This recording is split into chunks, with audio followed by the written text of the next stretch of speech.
Hello boyos, Rich Boy J here back with another video, and this is going to be the LEGO Star Wars MOC Showcase episode 14. This is a series I have created to highlight some of the best MOCs I've come across on the internet. If you find any of the MOCs in this video impressive, all I ask that you go to the links I've included in the description and support the builders by giving them a like, comment, or even a follow. The first MOC we're going to take a look at today is a Naboo Invasion MOC by Tom Solo 93. There are a lot of things I actually really like about this MOC. If we start from the bottom, you can see that he incorporated some snot techniques for the ground and has some sloped bricks in there to kind of represent cracks in the ground, which I actually think is quite creative. It looks like it's very obvious what that's supposed to be, and it looks really good. So I think it's actually a really good technique to maybe spice up a ground that might otherwise just be completely smooth, add some cracks in it, use a snot technique, and I like what he did there. Another thing I really like about this MOC is the usage of those minifig legs on that banister or guardrail right there, like next to the stairs.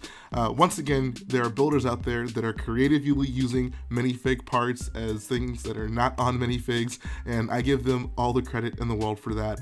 I'm learning new things from this MOC series every single week, and I think it just really looks good, especially with those like trophy / cup pieces kind of between them in tan.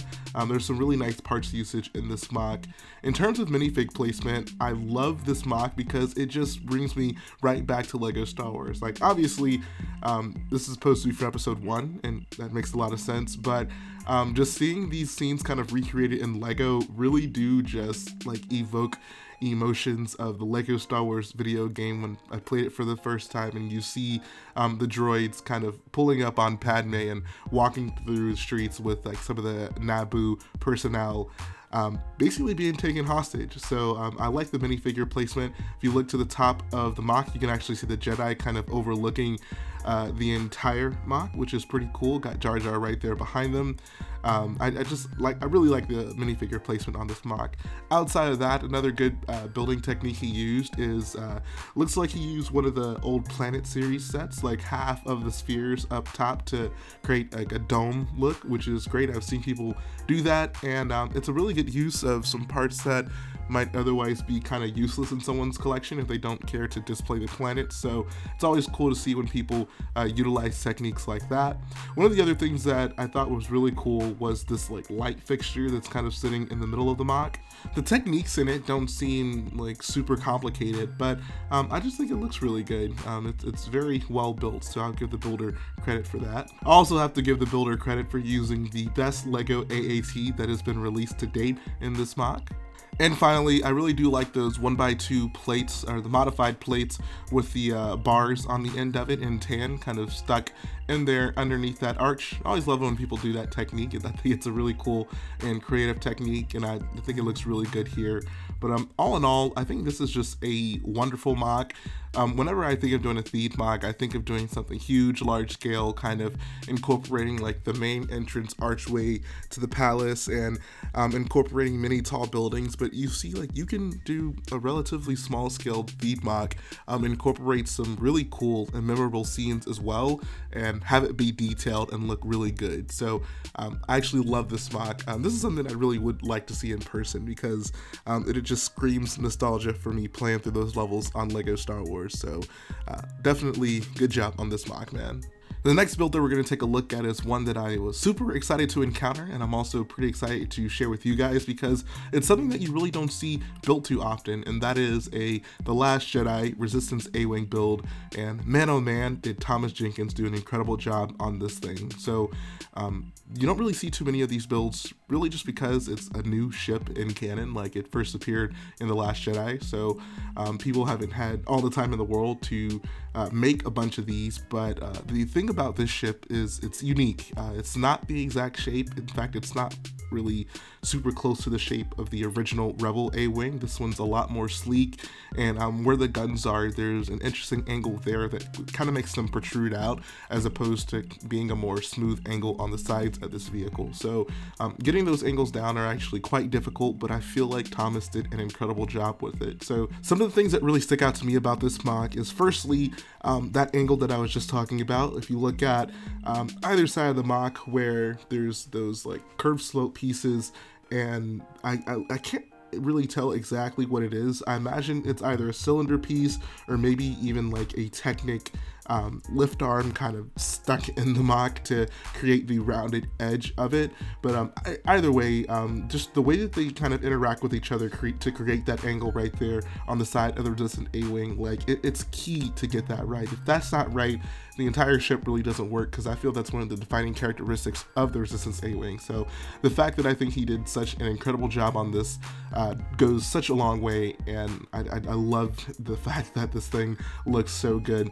One of the cool things about it, if you actually look really closely, you can see that like those slopes on the sides of the MOC, those like curved slopes, the two that are most towards the front, they aren't like, there isn't a difference of like a stud between them. It looks like it's not even a half stud, it's maybe like a third of a stud. So I'm really interested in seeing how he actually got that gap there. Like, that's really interesting, the way that kind of worked out. So when builders can kind of stray away from Lego units and start kind of placing bricks between them using creative techniques to achieve stuff like that, I give them a lot of credit, because that's not easy at all.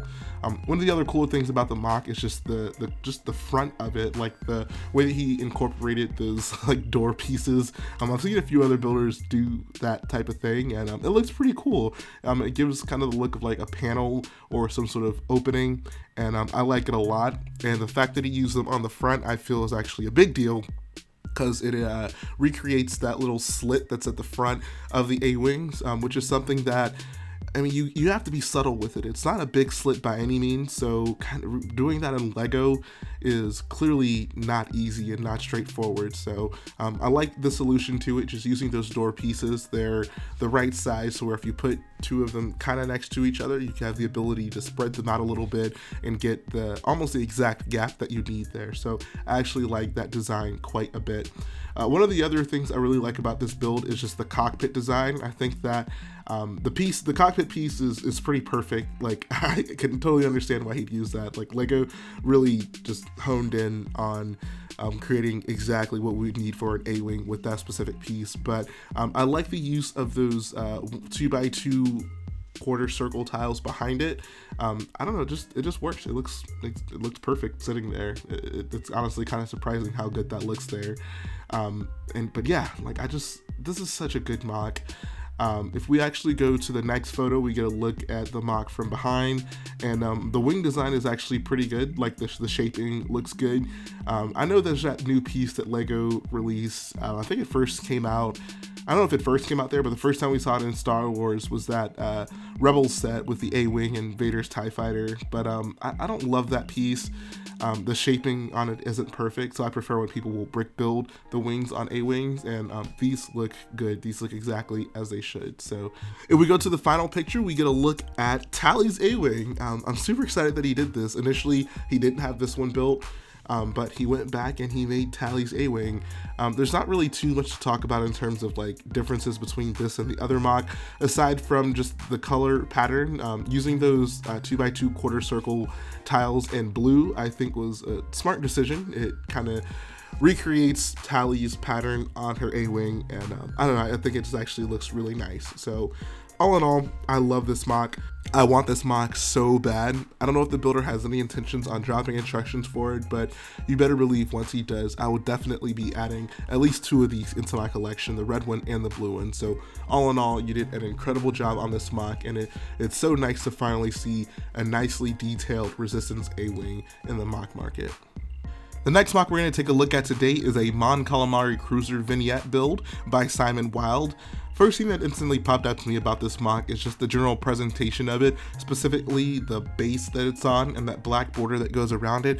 I don't know what it is, but there's something about that black border that does make a MOC just look and feel premium. So I applaud him for incorporating that. It's not a super difficult technique, but makes the MOC look good. And I think that kind of spicing it up a little bit using those wedge plates on the edges of it to create, I don't know, just a bit of an angle there with the light gray contrasting with it, I think actually looks really nice as well. So all in all, like, presentation of this MOC, definitely give a thumbs up. But in terms of the actual build, this is our kind of pulled back view of it. If we want to go to the next photo, we actually get a really good view of, I guess, the main command center where the Mon Calamari guys would be sitting and looking out of like the main bridge. And it's just so cool. It's such a wonderful aesthetic. It's instantly recognizable, not only just because there's Mon Calamari guys sitting here, but just the building techniques used, like the white pieces, the computer console sitting up front, and like how the arm kind of connects it and brings it up from the side. I don't know, it just screams like Mon Calamari Cruiser to me just looking at it here. As I mentioned in the last MOC we talked about, he has some arches on either side of this thing, and there's like, if you look not at the closest ones, but the ones like back a layer, I guess, you can see he has some 1x1 plates sticking in there as well. So once again, technique that I just love. I love it when people do that. Looks really good, and like I said earlier, it is quite creative. So if we want to move on to the last photo, this is really the best shot we get of this MOC, and it just looks so freaking cool. So one of the things that really sticks out is just the pictures on the wall. I imagine those aren't actually pictures for the MOC, right? Like, they're supposed to be like schematics or like hollow. It's basically a screen showing you what the heck's going on, and it looks really good. It makes total sense having it here, and I don't know, I just really think that adds so much to the MOC. Another thing I think is actually really nice is the use of those fender pieces kind of upwards and downwards on the wall, and then there's like the cone and cylinder pieces between them to create a little bit of greebling, a little bit of design in the wall. I mention this all the time in this series. I'm going to continue to mention it because it's definitely worth noting. Walls are something that most, if not all, MOC builders are going to build at some time.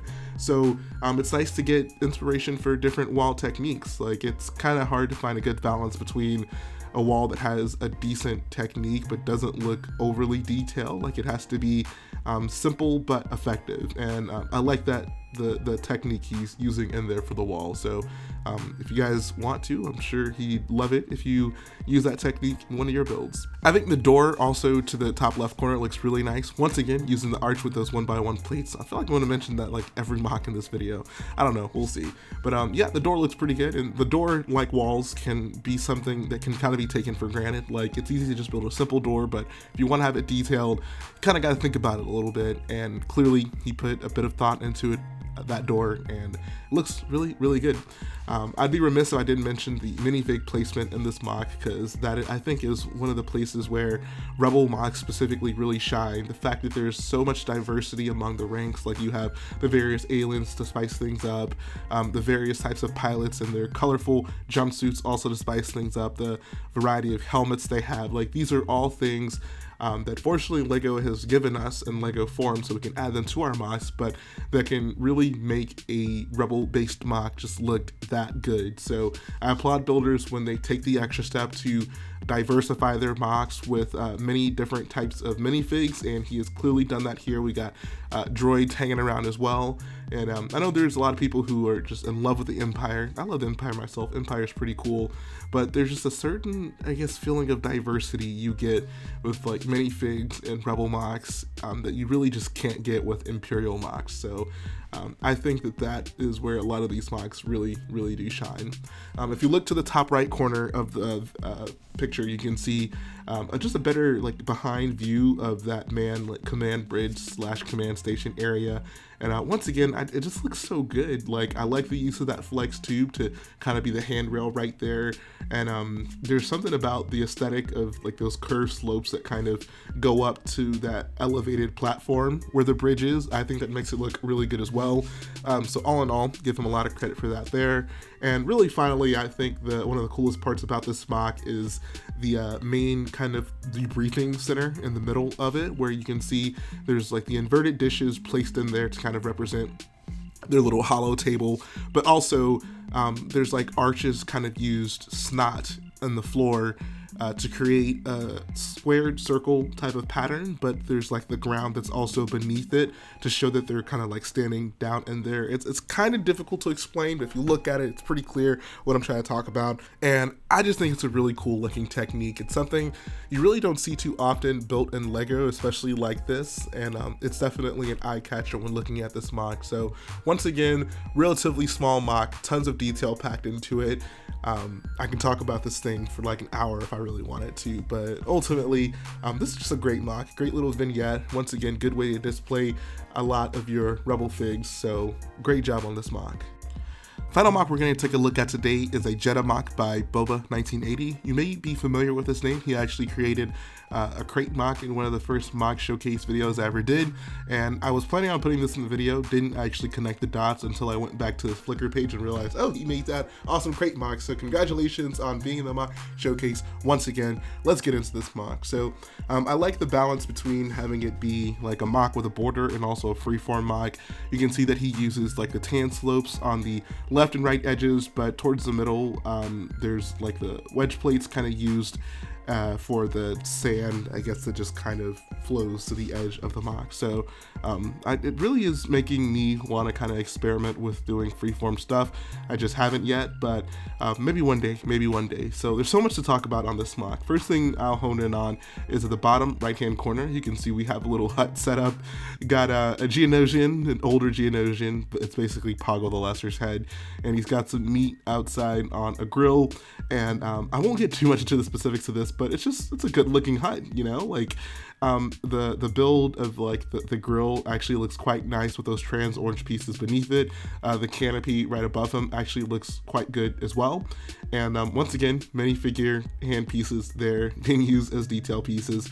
I don't know what I was thinking before, that I was thinking that was such like a groundbreaking technique, and every week I seem to see people doing that, so clearly I was just missing out on it before. But all in all, that technique actually looks really good. I think the buildings actually look incredible, just the details in them. Like it looks random enough to look like a stone building that kind of has some weathering in places, but it just looks so just clean and well built and polished. I don't know, it's kind of weird to describe it. It's just a really good, solid, smooth looking Lego build. One of the cool things about this is you can see he kind of has, it looks like there's like some jumpers kind of interspersed in there. If those aren't jumpers, maybe they don't stick out far enough to be jumpers, but those are, I guess, like 1x2 tiles that are slightly pushed out to look like bricks that are protruding from the surface of the building. And I think that actually looks really cool. Like, that's a really good technique. And in general, there's just some really good greebling on the building, specifically on that right building at the bottom right corner of it, those pipes that kind of hang out of the side of it, as well as the usage of those, I guess, those zip line kind of handle things as well. Those make really nice greebling. So yeah, I'm actually a big fan of that. If we actually go over to the left side of the MOC, there's actually a decent build over there. You can see we have, looks like Cassian kind of peeking around the corner, and we got a Nikto guard coming out of that hut right there. Looks pretty nice. Up top, actually, I really do like the build of, I don't know what it is, it's some sort of machinery at the top of the building, but it looks really good. It's pretty simple and straightforward, just the two macaroni pieces and the wheels in the dish, but it looks unique in that I don't really ever see that kind of technique or that specific build used too often. So I don't know, it's simple but effective, straight to the point. I like it a lot. One of the things that really sticks out to me about this MOC are just those string pieces that are kind of strung from each building that go all the way across it. Whenever people can incorporate flex tubing, strings, things like that, things that aren't like plates or bricks or rigid pieces, I like that, because once again, it just adds a little bit of dynamicness to the MOC, if that's a word I can use for that. I don't know, it just looks really cool. It makes the MOC look more realistic per se. So all of those kind of hanging across the MOC I like a lot. If we actually zoom into that middle building, we can see we got some kind of rebels camped out all throughout that building, which I actually think is kind of cool. I'm guessing those are probably some of Saw's guys, if we're adhering to the film. If not, maybe this is like a rebel and imperial altercation on this planet, like with the rebels in the traditional sense, not really Saw's extremists. But either way, this actually looks really, really cool. If we go to the next photo, we get a closer look at that building that the rebels are in. I love the one guy with that thermal detonator. He's about to yeet that thing right into the Imperial hovercraft. But also, I like the design of using those cylinder pieces in there to kind of get that curved wall. I understand it's probably like not a diameter that you could use the Lego curve slope. So I like that kind of as a solution. It looks pretty good. If we actually go to the next picture, we get a better look over at some of the rebels in the corner. We looks like we got our man Biston and Baze Malbus as well. I actually really like the design of just like the doorways, the ones like behind the rebels and over to the side of them. I don't know what that printed tile piece is above the arches, but they look really nice. And there's also just like some good uses of tan parts in this, like those tan like cannon blaster pieces that are sitting upright with the like pyramid pieces connected to them. It looks really nice. It's some good looking architecture. And even in the wall behind Baze, the way that it's kind of cut out and there's like those 1x1 dark tan tiles in there. Just another really good greebling decision, or it's not even really greebling, it's just a detailed decision to further show that there's like weathering on these walls and the stone buildings that we see on Jedha. So man, there's just so much to talk about in this MOC. He really did a wonderful job on it. We move to the final picture. We get a look at a rebel that's hiding, eating some milk and cookies, because why the heck go into battle and you could be eating milk? Maybe that's coffee. Maybe that's coffee and cookies. I don't know. But all in all, this is an incredible MOC. Someone was actually asking me about Jedha the other day, and I was explaining to them how Jedha is just a really good source material for MOCs, because you know it's kind of ragtag. It's like a more built up and urbanized version of Tatooine. That's kind of how I would describe it.